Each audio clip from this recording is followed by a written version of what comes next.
Afam bụ Nwada Chioma, adị m arọ 6, abụ m onye Igbo, amụrụ m n'obodo England, ebikwa m na London. Ife ọmụmụ tata bụ okike, geenụ ntị ọfụma o. Ofu ekele ụzọ na-abụgbọ ọkala, 2,000 ekele ụzọ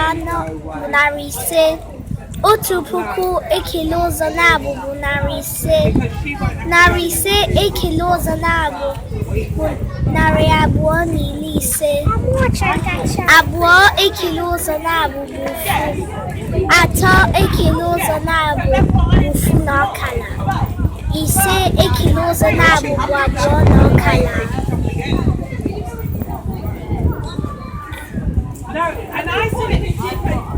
Agụsigo nke emesianụ, Chukwu nna nna ife nọ n'elu ụlọ.